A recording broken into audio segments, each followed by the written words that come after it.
बिस्मिल्लाहिर्रहमानिर्रहीम। अस्सलाम वालेकुम स्टूडेंट्स, क्लास 6 लेक्चर नंबर 1। आज हम चैप्टर नंबर 1 करेंगे जो कि है हमारा सेट से रिलेटेड होगा। सबसे पहले हम सेट की डेफिनेशन कर लेते हैं। डेफिनेशन ऑफ सेट क्या होता है हमारे पास? Set is a collection of well defined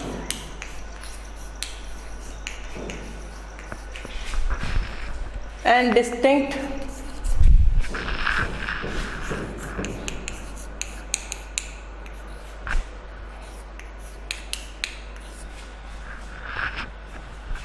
objects and symbol।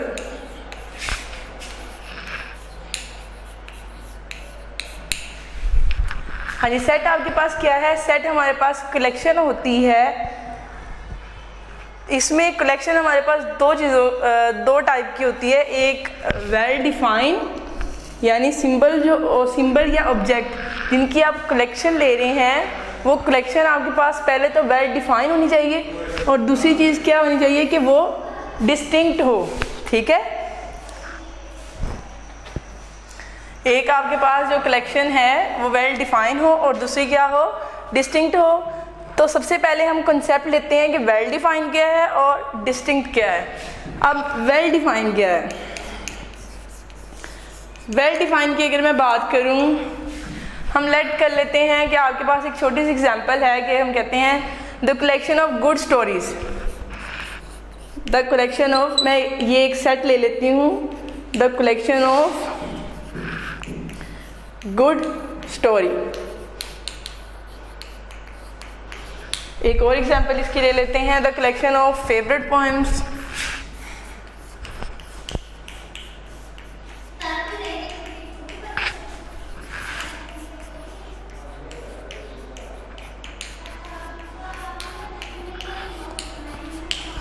अब यहाँ पे अगर हम देखें तो कलेक्शन आपके पास स्टोरीज की है और कलेक्शन आपके पास पोएम की है। लेकिन अब हम किस तरह से जज करेंगे कि ये स्टोरीज़ और पोएम की कलेक्शन जो है वो आपके पास सेट है कि नहीं, यानी उसमें ये वेल डिफाइन है या नहीं। अब ये जो यहाँ पे लफ्ज़ आ रहे हैं गुड और फेवरेट, इसको हमने जज करना है कि क्या गुड और फेवरेट का जो आपके पास यहाँ पे वर्ड आया है वो आपके सेंटेंस को डिफाइन कर रहा है। जैसे अब कलेक्शन ऑफ गुड स्टोरीज़, अब एक पर्सन के लिए एक स्टोरी की जो टाइप है वो उसके लिए अच्छी होगी, लेकिन ज़रूरी नहीं है कि कोई दूसरा पर्सन भी उसको भी वही स्टोरी पसंद हो।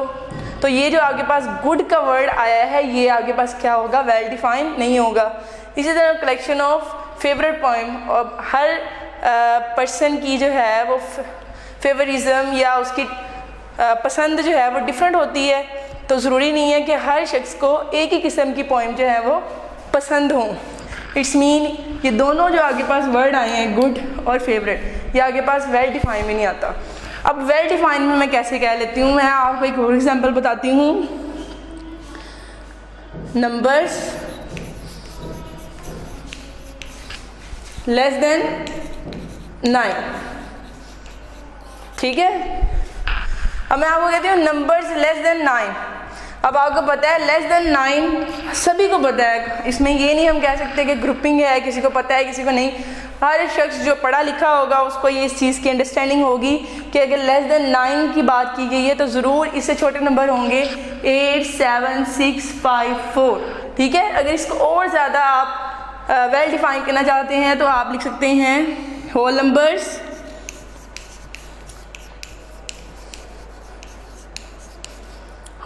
Less than 9। ठीक है, यानी आपके पास ऐसे होल नंबर जो कि 9 से छोटे हों उनको आप क्या कहोगे? उनमें कौन कौन से नंबर आ जाते हैं?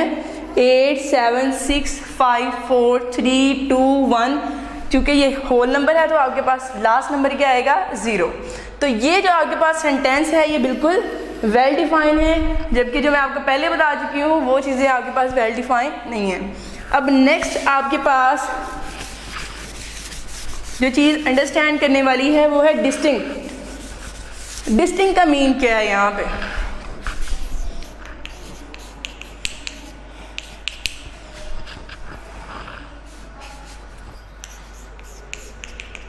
डिस्टिंक्ट का मतलब क्या है? अब देखिए, आप एक सेट लिख लेते हैं। सेट ए जो है वो आपके पास 1 2 3 4 4 5। तो डिस्टिंक्ट का मतलब होता है कि आपके पास कोई नंबर जो है वो मुनफरिद हो, एक हो, उसमें रेपिटेशन ना हो। अब जैसे ये वाला सेट ए सेट है आपके पास, इसमें अगर हम देखें तो इसमें रेपिटेशन आ रही है किस चीज़ की? 4 की। तो इस 4 के रिपीट होने की वजह से ये सेट क्या नहीं रहा? डिस्टिंक्ट नहीं रहा। ठीक है, डिस्टिंक्ट में क्या है? आपके पास हर ऑब्जेक्ट, हर नंबर, हर सिंबल जो है वो वाहद हो, एक हो, डिस्टिंक्ट हो। अब एक और एग्जांपल ले लेते हैं। b इज इक्वल टू, एक लेटर लिख लेती हूँ, लेटर्स की फॉर्म में वर्ड लिखेंगे।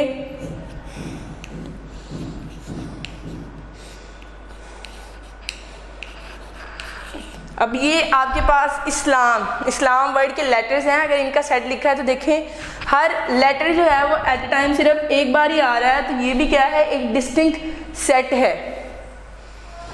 अब नेक्स्ट है आपके पास, एक और मैं एग्जांपल ले लेती हूँ। अब अगर आप गौर करें, ये आपके पास एक नेम है अनम, ठीक है, आपने इसका सेट लिया है। अब अगर हम देखें तो ए 2 टाइम रिपीट हो गया, इट्स मीन ये डिस्टिंक्ट नहीं है, इसमें कोई नंबर रिपीट हो रहा है, तो ये वाला आपके पास सेट नहीं होगा। यानी कि आपके पास सेट की डेफिनेशन में अगर कोई एक भी प्रॉपर्टी उसकी सेटिस्फाई ना करेगी, यानी सेट आपके पास वेल डिफाइंड हो, मतलब वेल डिफाइंड ना हो या डिस्टिंक्ट ना हो, तो आप क्या कहोगे कि वो सेट नहीं है। जैसे ये भी आपके पास सेट नहीं था, ये वाला सेट है और ये वाला सेट नहीं होगा। ठीक है, जिसमें एट ए टाइम दोनों प्रॉपर्टीज लाई करती हों कि आपके पास जो कलेक्शन है वो वेल डिफाइंड भी हो और आपके पास डिस्टिंक्ट भी हो, तो वो क्या होगी? सेट। अब नेक्स्ट है, हम सेट के मेंबर्स की बात करेंगे। ठीक है, द ऑब्जेक्ट, नंबर और the symbol that include in a set are called members of the set या elements of the set. For example 1, ये आपके पास ये नंबर है, 2 3 4 5, तो ये आपके पास क्या है? एलिमेंट ऑफ अ सेट, और इन एलिमेंट्स को हम मेंबर्स ऑफ द सेट भी कहते हैं। इसी तरह इस्लाम वर्ड में ये जो आई है, ये भी आपके पास एक एलिमेंट है या मेंबर है। एस है, वो भी एक एलिमेंट है या मेंबर ऑफ द सेट है। हमने सेट की डेफिनेशन पढ़ ली और क्या पढ़ लिया कि सेट के एलिमेंट या मेंबर क्या होते हैं। अब हमने फर्स्ट एक्सरसाइज करेंगे, इसी से रिलेटेड है वो, इसमें आपने बताना है विच of the following statement is set और नॉट। कि आपके पास जो फर्स्ट एक्सरसाइज है, आपको बहुत सारी स्टेटमेंट्स दी हैं, आपने उनमें से देखना है कि कौन सी स्टेटमेंट जो है वो सेट कहलाएगी, यानी वो सेट है, और कौन सी स्टेटमेंट फॉल्स है, यानी वो सेट में इंक्लूड नहीं होती।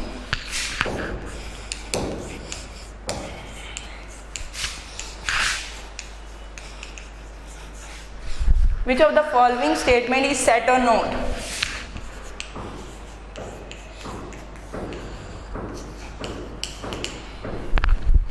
सबसे पहली स्टेटमेंट हम देखते हैं, the 5 provinces of Pakistan.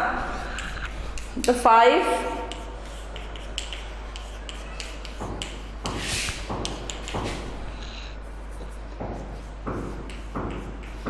Provinces of Pakistan. तो आप सबको पता है कि पाकिस्तान के 5 सूबे हैं, ये वेल डिफाइन है, डिस्टिंक्ट भी हैं। क्यों?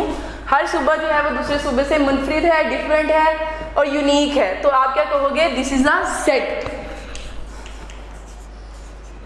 ठीक है, अब नेक्स्ट स्टेटमेंट की तरफ मूव करते हैं। सेकंड स्टेटमेंट है आपके पास, the difficult question of test.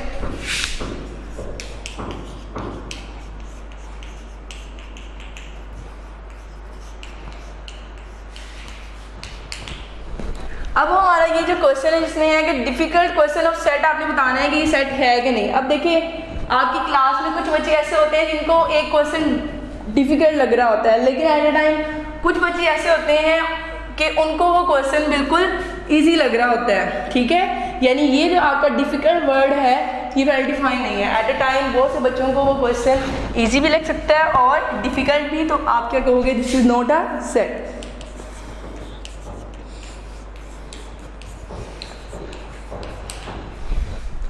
एक आखिरी एग्जांपल और कर लेते हैं, the capital letters of the English alphabets.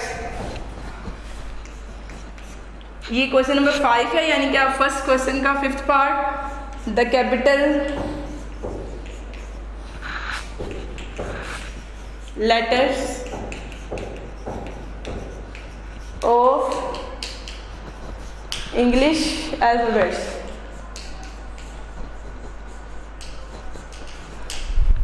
तो आपके पास कैपिटल लेटर्स इंग्लिश अल्फ़ाबेट्स के कौन से होते हैं? A B C D up to so on Z, ठीक है। जैसे कि ये A B C D, इनमें कोई भी लेटर जो है वो रिपीट नहीं होता और कोई भी लेटर ऐसा नहीं है जिसके बारे में आपको नॉलेज ना हो। वो डिस्टिंक्ट भी हैं और वो वेल डिफाइंड भी हैं, सभी को पता है कि कैपिटल लेटर्स क्या होते हैं। तो ये आपके पास क्या होगा? This is a set. Students, आपको क्वेश्चन नंबर 1 की समझ आ गई होगी। अब हम करेंगे question number 2।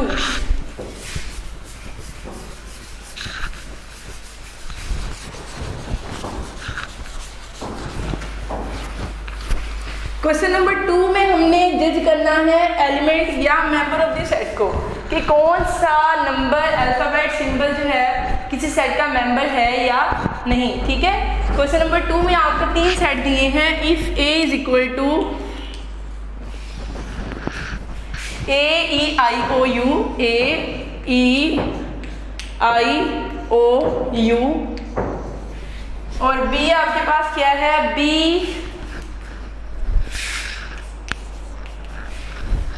A B C up to C, A B C up to Z।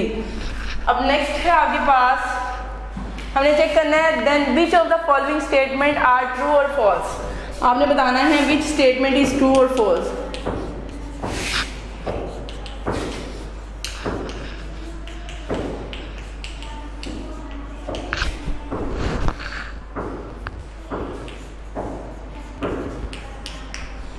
सबसे पहला इस क्वेश्चन नंबर 2 का फर्स्ट पार्ट देखेंगे। फर्स्ट पार्ट आपके पास है A, और ये वाला जो आपके पास साइन होता है ये बिलोंग का साइन होता है, ठीक है। ये कौन सा साइन है आपके पास? बिलोंग का साइन। अब लिखना है A बिलोंग, नेक्स्ट लिखा है आपका A। अब ये A जो है वो तो आपका सेट है। अब ये A वाला क्या है? ये A आपके पास मेंबर है, यानी क्वेश्चन में आपसे पूछा गया है क्या A मेंबर है सेट A का, तो आपने बताना है। आप उसके लिए क्या करेंगे? सेट A को देखेंगे। सेट A में अगर आपको नजर आ रहा है तो सबसे पहला मेंबर क्या है उसका? A, यानी A belongs to set A। This is a true statement. आप यहां लिख देंगे ट्रू। अब इसका कोई और पार्ट करते हैं, थर्ड पार्ट देखेंगे हम इसका। थर्ड पार्ट क्या है? D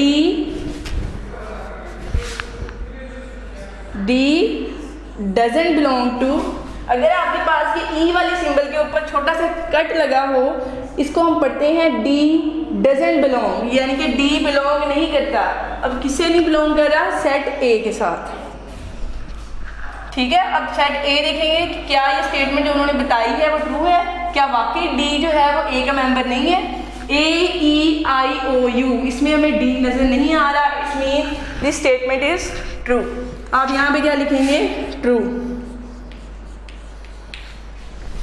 अब बी सेट से रिलेटेड कोई स्टेटमेंट पढ़ लेते हैं, वो है हमारे पास पार्ट नंबर 9। पार्ट नंबर 9 में आपको जो क्वेश्चन दिया है वो है M doesn't belong to B। M doesn't belong to B। इस स्टेटमेंट का मतलब है कि M जो है वो B सेट का पार्ट नहीं है। अब देखिए B सेट में आपके पास क्या आ रहा है?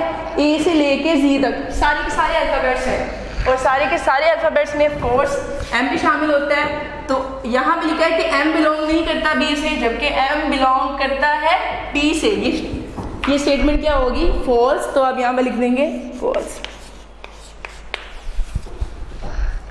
इसी तरह से आप इसके बाकी पार्ट करेंगे। अब जो क्वेश्चन नंबर 3 है वो भी क्वेश्चन नंबर 2 की कॉपी है, बस आपने वहाँ पे बिलोंग और डजंट बिलोंग का साइन खुद यूज करना है, ठीक है। जैसे कि आपके पास क्वेश्चन नंबर 3 अब हम देखते हैं।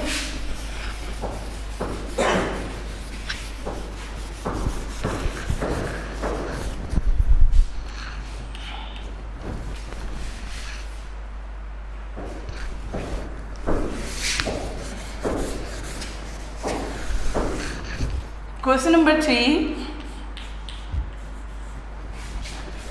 सबसे पहली फिलिंग द ब्लैंक्स है आपके पास 1, आगे खाली जगह है यानी फिलिंग द ब्लैंक जो आपने फिल करनी है ब्लैंक्स, और उसके बाद आपको एक सेट दिया है जिसमें है 2 और 3।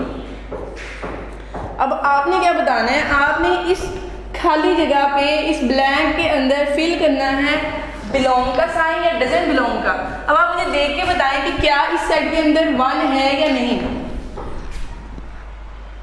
1 इस सेट का पार्ट नहीं है, it's mean 1 doesn't belong to set 2 and 3। तो आप यहाँ पे साइन कौन सा लगाएंगे, ई के साथ कट लगा देंगे कि उस सेट के अंदर 1 नहीं है। अब आपके पास हम इसका 4 पार्ट कर लेते हैं, ये फर्स्ट पार्ट था। 4 पार्ट में क्या है, स्नेक,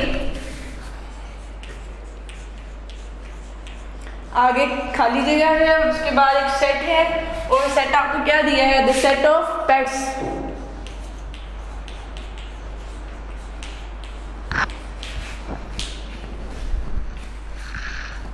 अब हमें बताना है कि आपके पास जो पेट्स का सेट है उसमें स्नेक आता है कि नहीं।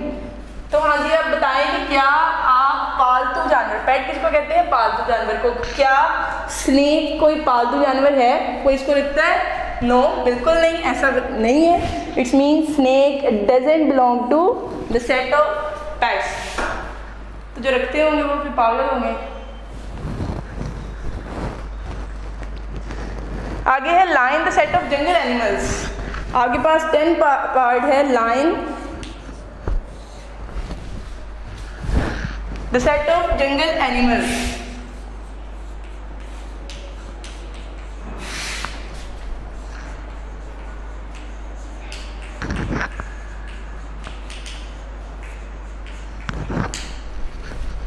हाँ जी, अब इसमें बताना है आपने कि जंगल के जानवरों की अगर बात करें, ठीक है, जंगल एनिमल्स, उसके अंदर लाइन होता है, ऑफ कोर्स होता है। तो आप लिखेंगे lion belongs to jungle animals. Question number 3 हमारे यहाँ पे खत्म होता है। नेक्स्ट क्वेश्चन नंबर 4, 5, 6 हम अगले लेक्चर में करेंगे। तब तक के लिए अल्लाह हाफिज़।